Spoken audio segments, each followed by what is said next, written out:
ಪ್ರಧಾನಿ ನರೇಂದ್ರ ಮೋದಿಯವರ ಮನ್ ಕಿ ಬಾತ್ ಕಾರ್ಯಕ್ರಮದಲ್ಲಿ ನಮ್ಮ ಮೈಸೂರು ಉತ್ಪನ್ನಗಳ ಬಗ್ಗೆ ಪ್ರಸ್ತಾಪಿಸಿರುವುದು ಹೆಮ್ಮೆ ತಂದಿದೆ ಎಂದು ಸಂಸದ ಯದುವೀರ್ ಕೃಷ್ಣದತ್ತ ಚಾಮರಾಜ ಒಡೆಯರ್ ತಿಳಿಸಿದ್ದಾರೆ. ಪ್ರಧಾನಿ ನರೇಂದ್ರ ಮೋದಿ ನಂಜನಗೂಡು ಬಾಳೆಹಣ್ಣು, ಮೈಸೂರು ವೀಳ್ಯದೆಲೆ ಹಾಗೂ ವಿಜಯಪುರ ಜಿಲ್ಲೆಯ ಇಂಡಿ ತಾಲೂಕಿನ ನಿಂಬೆಹಣ್ಣು ವಿದೇಶಗಳಿಗೆ ರಫ್ತಾಗುತ್ತಿರುವುದನ್ನ ಮೆಚ್ಚುಗೆ ವ್ಯಕ್ತಪಡಿಸಿದ್ರು. ಮೋದಿ ಅವರು ಹೇಳಿದ್ದು, ಈ ಉತ್ಪನ್ನಗಳ ವಿಮಾನದ ಮೂಲಕ ಮಾಲ್ಡೀವ್ಸ್ ತಲುಪ್ತಿವೆ. ಈ ರುಚಿ ಗುಣಮಟ್ಟಕ್ಕೆ ಹೆಸರುವಾಸಿಯಾಗಿದ್ದು ಜಿಐ ಟ್ಯಾಗ್ ಪಡೆದಿವೆ.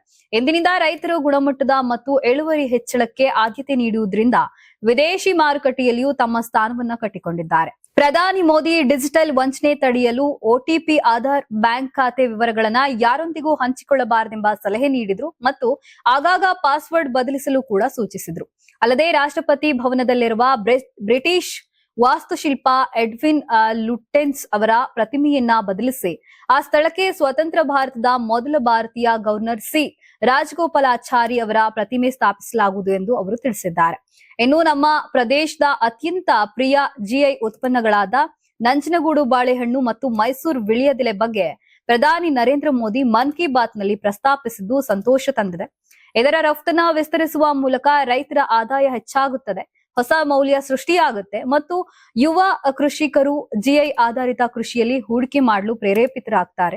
ಕೇಂದ್ರ ಸರ್ಕಾರ ರೈತರಿಗೆ ಮಾರುಕಟ್ಟೆ ಸಂಪರ್ಕ, ಲಾಜಿಸ್ಟಿಕ್ಸ್ ಮತ್ತು ಬ್ರ್ಯಾಂಡಿಂಗ್ ಸುಧಾರಿಸಲು ಎಲ್ಲಾ ಪ್ರಯತ್ನಗಳನ್ನ ಮಾಡುತ್ತಿದೆ. ಜಿಐ ಸ್ವತ್ತುಗಳನ್ನ ಗ್ರಾಮೀಣ ಸಮೃದ್ಧಿಯ ಎಂಜಿನ್ಗಳಾಗಿ ಪರಿವರ್ತಿಸುವ ಮೂಲಕ ಜಾಗತಿಕ ಗುರುತಿಸುವಿಕೆಯ ಪ್ರಯೋಜನಗಳು ರೈತರಿಗೆ ಆರ್ಥಿಕ ಸಬಲೀಕರಣ ಒದಗಿಸುತ್ತವೆ ಎಂದಿದ್ದಾರೆ. Karnataka TV leader awards 2025 best MLA nomination ಹಳೆ ಮೈಸೂರು ವಿಭಾಗ ಡಾಕ್ಟರ್ ರಂಗನಾಥ್ ಕುಣಿಗಲ್ ಕ್ಷೇತ್ರ, ಸುರೇಶ್ ಗೌಡ ತುಮಕೂರು ಗ್ರಾಮಾಂತರ ಕ್ಷೇತ್ರ, ಸಿಎನ್ ಬಾಲಕೃಷ್ಣ ಶ್ರವಣಬೆಳಗೊಳ ಕ್ಷೇತ್ರ, ಗಣಿಗ ರವಿಕುಮಾರ್ ಮಂಡ್ಯ ಕ್ಷೇತ್ರ, ದರ್ಶನ್ ಪುಟ್ಟಣಯ್ಯ ಮೇಲುಕೋಟೆ ಕ್ಷೇತ್ರ, ಡಿ ರವಿಶಂಕರ್ ಕೆಆರ್ ನಗರ ಕ್ಷೇತ್ರ, ಕೆಎಚ್ ಪುಟ್ಟಸ್ವಾಮಿಗೌಡ ಗೌರಿಬಿದನೂರು ಕ್ಷೇತ್ರ, ಸಿಮೆಂಟ್ ಮಂಜುನಾಥ್ ಸಕಲೇಶ್ಪುರ ಕ್ಷೇತ್ರ, ಮಂತರ್ ಗೌಡ ಮಡಿಕೇರಿ ಕ್ಷೇತ್ರ, ಜಿಡಿ ಹರೀಶ್ ಗೌಡ ಹುಣಸೂರು ಕ್ಷೇತ್ರ, ಸಮೃದ್ಧಿ ಮಂಜುನಾಥ್ ಮುಳಬಾಗಿಲು ಕ್ಷೇತ್ರ, ಪ್ರದೀಪ್ ಈಶ್ವರ್ ಚಿಕ್ಕಬಳ್ಳಾಪುರ ಕ್ಷೇತ್ರ. ಕರ್ನಾಟಕ ಟಿವಿ ವಾಟ್ಸ್ಆಪ್ ಚಾನೆಲ್ ಮೂಲಕ ವೋಟ್ ಮಾಡಿ ಹಾಗೂ ಇವರಲ್ಲಿ ಬೆಸ್ಟ್ ಎಂಎಲ್ಎ ಯಾರು ಕಮೆಂಟ್ ಮಾಡಿ. ನೀವು ಸಣ್ಣ ಆಗ್ಬೇಕಲ್ವಾ? ಅದು ಒಂದು ಉತ್ತಮ ಆಹಾರದಿಂದ ಸಣ್ಣ ಆಗ್ಬೇಕಲ್ವಾ? ಪ್ರತಿದಿನ ನಮ್ಮ ಜೀನಿ ಸ್ಲಿಮ್ ನ ಯೂಸ್ ಮಾಡಿ ಯಾವುದೇ ಸೈಡ್ ಎಫೆಕ್ಟ್ ಇಲ್ದಂಗೆ ನೀವು ಸಣ್ಣ ಆಗ್ತೀರಾ.